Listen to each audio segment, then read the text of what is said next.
Olá pessoal, sejam bem-vindos a mais uma aula de Fundamentos da Matemática 2. Eu sou o professor Anderson Martinhão e hoje a gente vai estudar o conceito de função bijetura. Tá? Bom, a gente estudou aí nas últimas duas aulas as funções injetoras e as funções sobrejetoras. Então, a ideia é unir os dois conceitos, tá? Então, a função bijetora é simplesmente uma função que ela é injetora e sobrejetora simultaneamente. Tá? Você ainda pode chamar sua função objetora de correspondência biunívoca, tá? Tem alguns locais aí, alguns autores que usam esse termo também. Então, não tem o que fazer, tá? Pelo menos por enquanto. Definição é função objetora, essencialmente se ela é sobrejetora e injetora. Então, para mostrar que uma função é bijetora, você tem que mostrar as duas coisas, tá?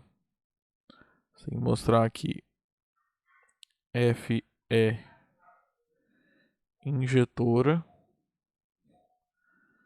e f é sobrejetora. Importante. Então, quando que uma função não é bijetora? Se uma dessas duas coisas falha, tá? Se você provar que a função não é injetora, você nem precisa verificar se ela é sobrejetora ou não, tá? Você já mostrou que não é bijetora. Também, né? Se você mostrar que a função não é bijetora, é claro, então você já mostrou que a função também não é injetora, tá? Só é bijetora se as duas coisas ocorrem simultaneamente.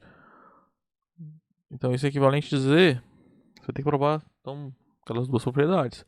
Primeiro, que f é injetora, ou seja, você tem que provar que para todos x e y que você tem no domínio da função que satisfazem f de x é igual a f de y, você vai ter que mostrar que obrigatoriamente x é igual a y.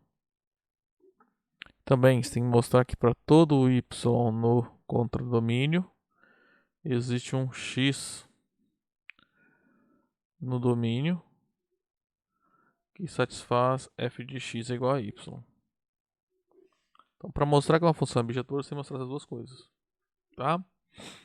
E, consequentemente, né? F de A em B dizer que ela não é bijetora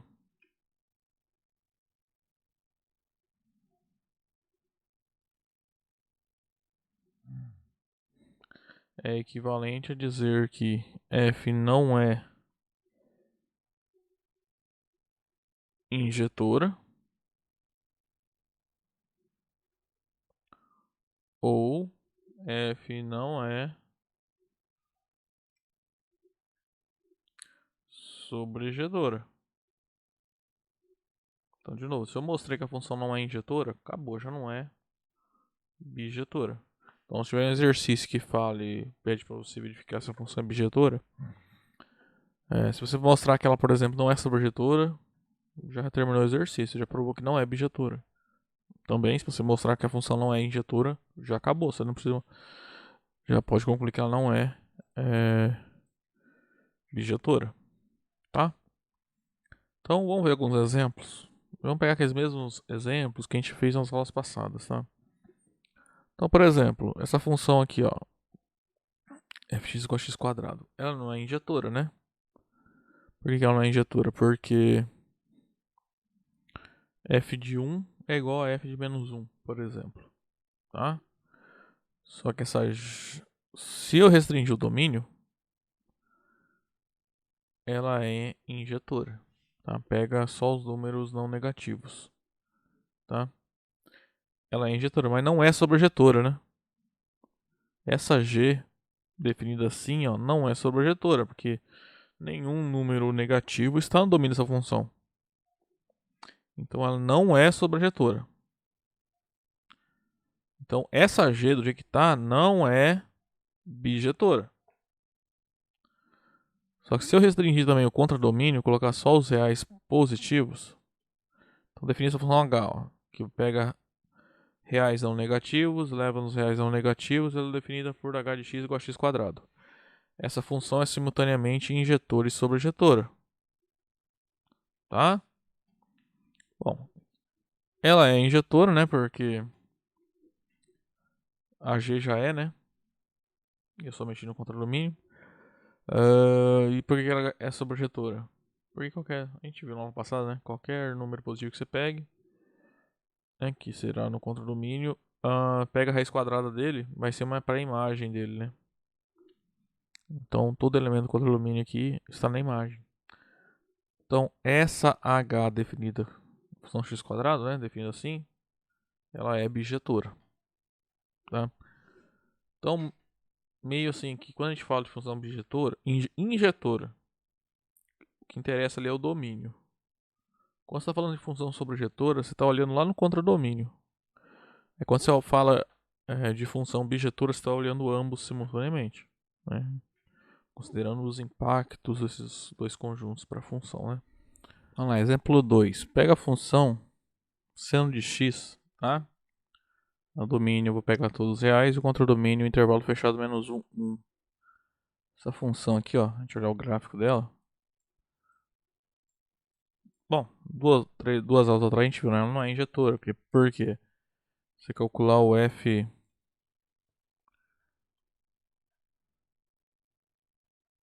de Kπ vai ser seno de Kπ. Isso é zero, né? Isso para todo inteiro K. Então, seno de π é zero, seno de menos π é zero, seno de 2π, seno de menos 2π e assim por diante.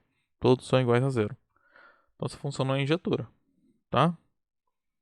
Para ser injetora, você vai ter que restringir o domínio. Por exemplo, pega a função assim, ó. G.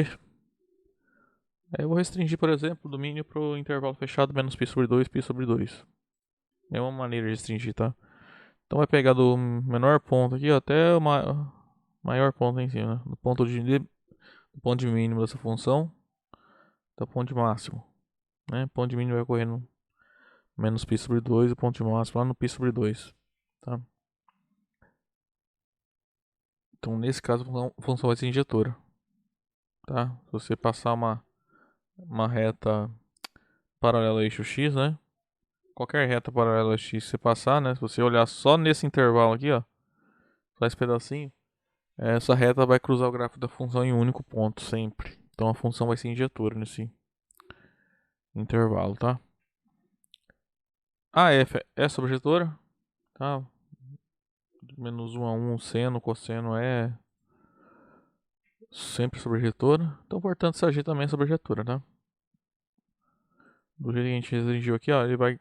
Menor valor é menos 1 e maior aqui vai ser 1, tá? Então ela continua sendo sobrejetora. Desse modo, a função f ela é bijetora, tá? Porque ela vai... A f não é bijetora, desculpa. F não é bijetora porque ela não é injetora, só que a G é bijetora, porque a G ela é tanto injetora quanto sobrejetora. A F é sobrejetora, mas isso não é suficiente para garantir que ela é bijetora, tá? Como ela não é injetora, já não é bijetora, tá? Agora vamos pegar os exemplos que nós fizemos aí nas últimas duas aulas e vamos relembrar.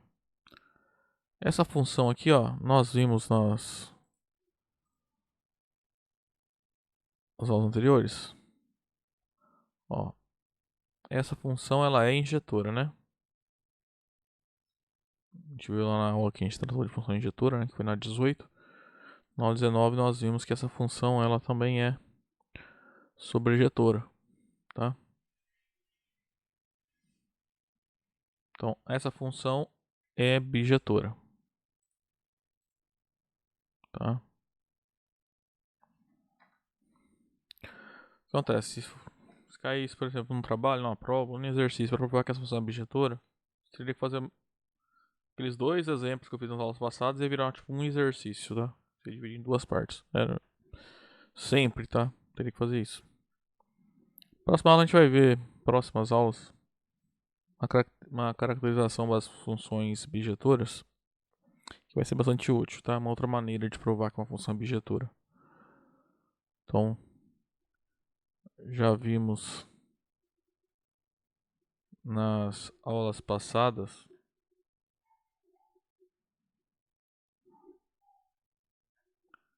que F é injetora e sobrejetora. Logo, a função f ela é bijetora.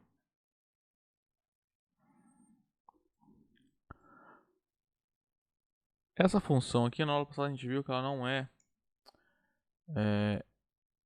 na verdade foi na aula 18, né? Ela não é injetora, né?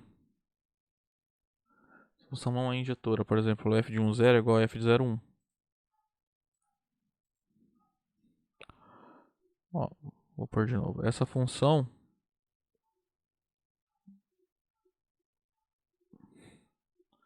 não é injetora, pois... Bom, o que essa função faz?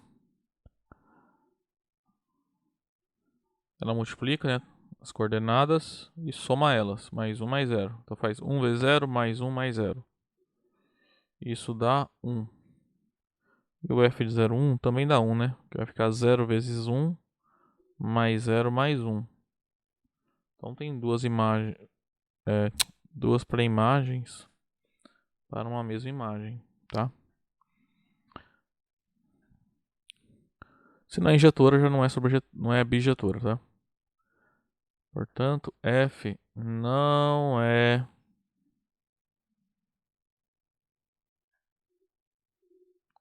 uma função bijetora. Você até pode verificar, ela é sobrejetora, tá? Mas isso não muda o fato de ela não ser injetora e, consequentemente, não é bijetora, tá?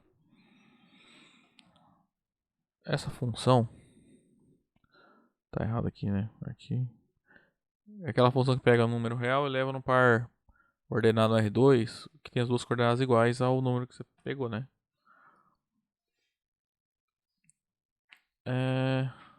Ela é injetora, né? A gente viu? Ela é injetora. Só que ela não é sobrejetora. A gente provou, ela não é, essa função aqui não é sobrejetora. Por exemplo, por que o par 1, 2 não está na imagem? A gente viu na aula passada. Porque se estivesse, seria um x satisfaz isso, né? Com isso, a gente conclui que 1 e 2 são iguais. Tá? Que é um absurdo. Então, essa função não é sobrejetora, logo, ela não é bijetora. Então, essa função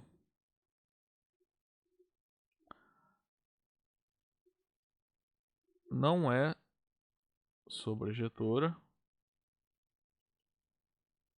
Por que ela não é sobrejetora? Na verdade, a imagem é constituída por todos os pares do R2 que têm as duas coordenadas iguais.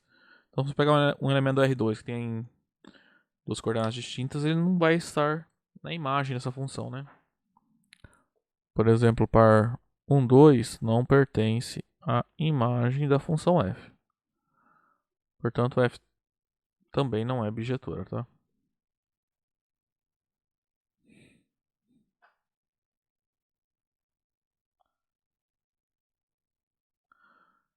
Então, gente, ó, nesse caso, está pedindo para verificar se a função é bijetora. Quando é assim, e se você prova que não é, por exemplo, agora nesse caso, já provei que não é sobrejetora. Então não precisa verificar se ela é injetora ou não, tá? No caso, ela é injetora, mas não preciso verificar. Se o exercício está pedindo para verificar se a função é bijetora, e isso aqui já provou que não é. Agora, se estivesse pedindo para verificar se a função era injetora e sobrejetora, aí teria que verificar os dois, tá? Então presta atenção nisso. Essa função é bijetora? Vamos lá, a gente provou que sim, né? Ó, na verdade, provou que ela não é injetora, né? Então não é bijetora. De novo, né? O zero tem duas pré-imagens, tá? Então, essa função não é injetora. Sobrejetora ela até é. Se eu me lembro bem, né? Ela é, porque qualquer número real que você pegue, ele vai ser a imagem do par 1y, por exemplo. Qualquer y que você pegue ali no contradomínio, ele é a imagem do ponto 1y desse cartesiano aqui.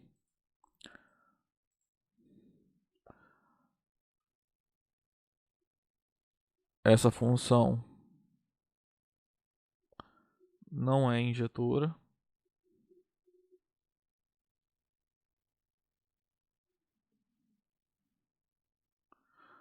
Pois, por exemplo, f de 1, 0 é 1 vezes 0, que é 0, que é igual a 0 vezes 1, que é o f de 0, 1.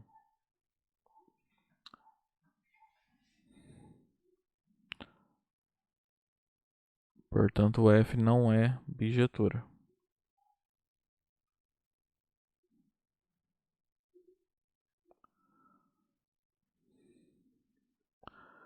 Então, essa função é um exemplo de função injetora que não é sobre, perdão, que não é injetora, mas é sobrejetora. Não necessariamente precisa ser alguma coisa sempre, né? Por exemplo, essa função aqui, ó, ela não é nem injetora nem sobrejetora, tá? Essa f aqui, ó, de r em r dada por x quadrado. Ela não é injetora porque f de menos 1 é igual a f de 1. E não é sobrejetora porque os negativos não estão na imagem da função, tá? Então existem funções que são só injetoras ou só sobrejetoras, ou nenhum dos dois, ou os dois, né? Que são caso as bijetoras, tá? Agora essa função aqui é bijetora? Não, né? Porque ela não é injetora. De novo, o f de 1 é igual a f de menos 1. 1 e menos 1 são inteiros, né? Quando eu aplico a f, obtenho a mesma imagem. Essa função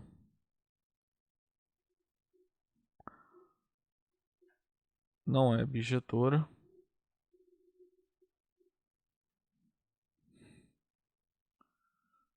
Pois ela não é injetora.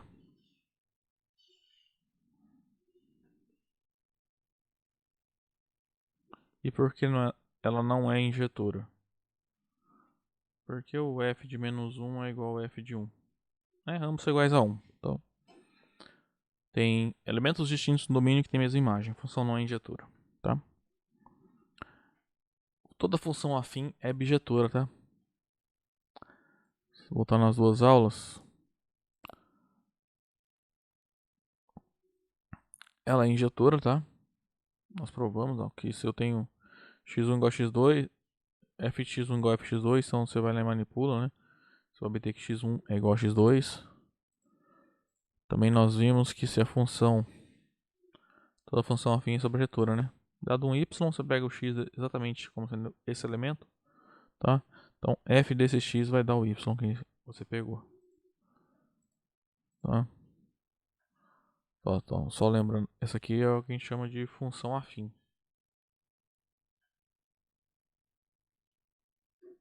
Função afim é função de r em r para todo x, é uma função polinomial de grau 1, tá?